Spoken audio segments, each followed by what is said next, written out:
the challenge before any government would be to look at how we can make every Indian cross the empowerment line, not the poverty line. And currently 56% of all Indians are below the empowerment. It's a very stark statistic, it's scary, intimidating by itself. But if you put it in the perspective of the potential of India, then I promise you it's not at all very scary, it's not at all very intimidating. It looks very feasible to overcome that. And I'll just set the context where I think this can be overcome from. Typically we all talk of growth, we all talk of investment-led growth. I'll not bore you with the past because I think the past is the past. Just like every budget, I never see any discussion around whether the implementation of the last budget's promises have been done or no, whether the revised numbers, what do they reflect from the original budget estimates. Somehow we as a nation seem to just ignore what has happened in the last year and just look at the numbers for the next year. Whereas the reality is, in the last 3 years particularly, and in that respect I mapped out 60 years of budgets. I actually mapped it out from budget estimates and reality. And I found that the last 3 years have been amongst the worst in terms of deceit. I wrote about it after the budget. That budget making has become an exercise of statistical jugglery. And what governments have realized is, just present a rosy picture.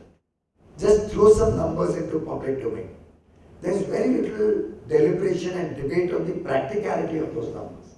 And the fact is, in the last 3 years, we've seen capital expenditure of government, the spending that government does on creating assets has sharply fallen. So last year he cut down capital expenditure by 77,000 crores. This year by 91,000. Now 91,000 crores is nearly 8.8% of the total GDP of the nation. I see the fiscal deficit at not less than 6% both of the last 2 years. And if you analyze the current year number, none of it is credit.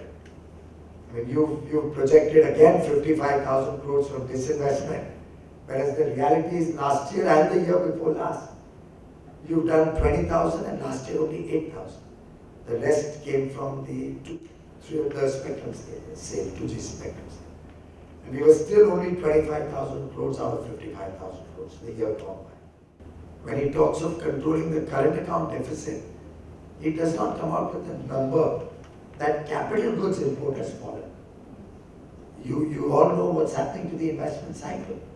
So if you are cutting down capital goods imports, I don't think it's something to be very proud of. India needs to invest for the future. So we are almost 4 times the external debt which we had 10 years ago. UPA 1 reaped what NDA sowed, and now UPA 2 is reaping what UPA 1 sowed. And that's the state of the economy today. We have active 4% growth.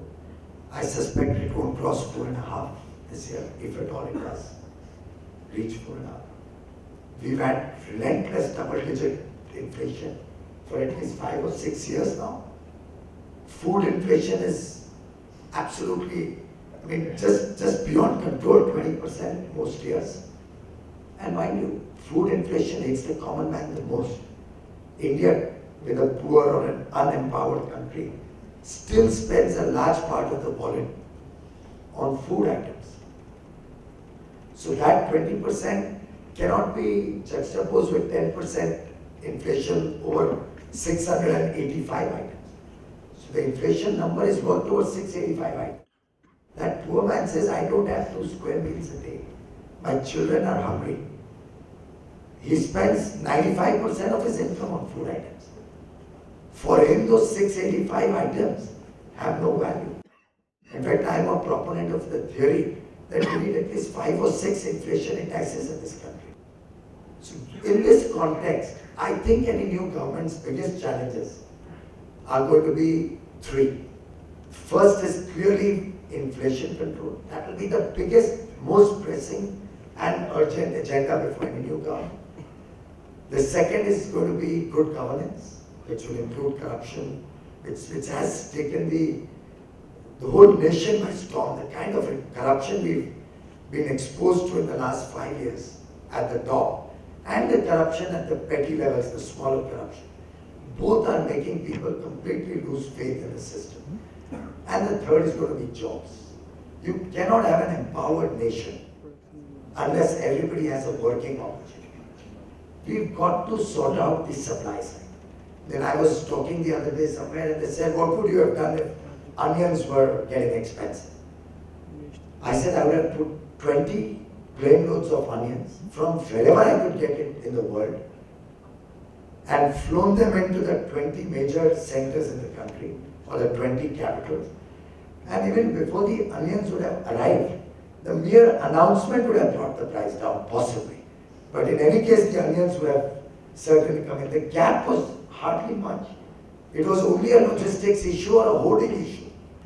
So what we need, I think, is addressing the supply side and on a variety of issues. This I was just saying as an example.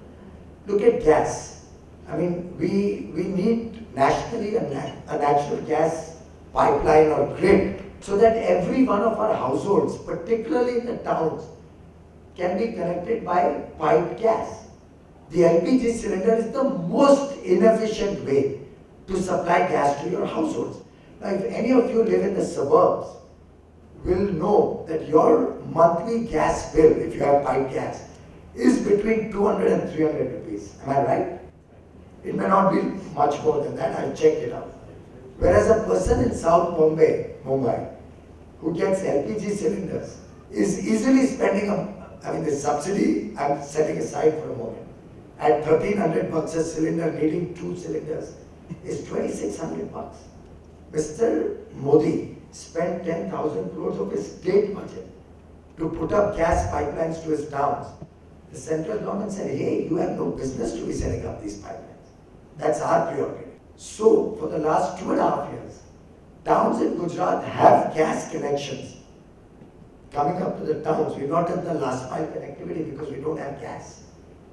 But the central government refused to supply gas, in fact pulled him up for investing in gas pipelines. Clearly, interest rates have to be set right, inflation has to be controlled, debottlenecking has to be done, the pain points in reviving the investment cycle have to be addressed. And from that, if we can have an economy of surpluses, not shortages, that's what I think will sort out the inflation story. And going forward, that will automatically give you that growth that we are all looking for. Good governance, the fight against corruption is very, very critical to any agenda of a new government. Some people often say, can the Gujarat model be replicated? I don't think good governance is about models, it's about intention. It's about your own commitment. It's about your own internal self. You can only internalize good governance. After all, it's the same officers. The bureaucracy is the same. IAS officers from all over the country go to different parts of the country.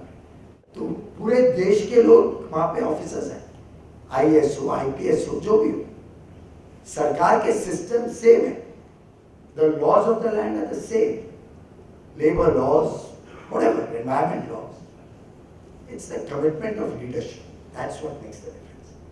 And I think with that track record that he has demonstrated over 12 years in Gujarat, I'm fairly confident that with his philosophy of management by exception, he only believes that if there is reason for something to be escalated to the top, it goes up.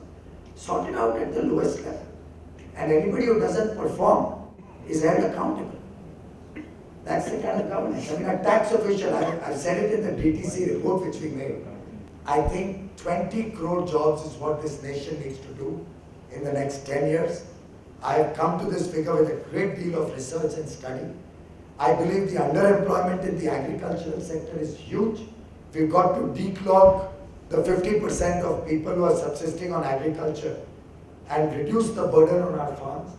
We actually need to create new 100 cities. We need to create urban agglomerates which help decongest the Mumbai and Delhis of the world, or the Bangalore where it takes 2 hours to reach from the airport any place. We need to have places where the urban aspiration of young India can be met in a much better environment, cities which are planned, cities which have good transport infrastructure, where utilities like good drinking, potable water, power, gas, housing, all of that is sorted out. And that can kickstart the investment cycle significantly. Vajpayee had tried to do that with the SEZ policy. Unfortunately, this government messed it around. They've approved some 700 odd SEZs all over the country. So today you can have a 25-acre SEZ. I don't know what an SEZ concept is and what a 25-acre, maybe an export unit is. You can't have SEZs in 5 lakh square feet or 25 acres. You need to probably emulate Shenzhen or Guangzhou, some of the large format urban new centers which can become hubs for growth, maybe an electronic hub, maybe an auto ancillary hub. You need to create 30, 40 tourism circuits in this country, maybe 50. When India till date has 6.87 million foreign tourists coming to India. Isn't it a shame? Turkey, most of us have been to Turkey. Istanbul, one or two most foreign places, I don't remember those, the M se kuch hai, C se kuch hai, Capital. The Blue Mosque, Bosphorus, Trinket shopping, and the carpets. I don't know beyond that what I did there. 33 million foreign tourists. France has 83 million foreign tourists. What the hell does India not have that we cannot get 50, 60, 80, 100 million tourists? Why should we be earning $17 billion? Why can't we be earning $250 billion out of tourism? Tourism provides the maximum jobs at all levels. The Planning Commission says 78 jobs for every million rupees. I suspect that's too aggressive. But I still believe if we only sort out the Buddhist circuit, we can get 4 or 5 million tourists coming every year from the Buddhist circuit. What any new government got to do is the 3 or 4 pet themes of Modi. Minimum government, maximum governance. Set your governance agenda right, get government out of your laps. Of course, I believe another party leader, an upcoming party leader, recently copied that phrase, which Modi has been using ad nauseum for the last 10 or 12 years. The second is we'll have to look at speed, skill and scale.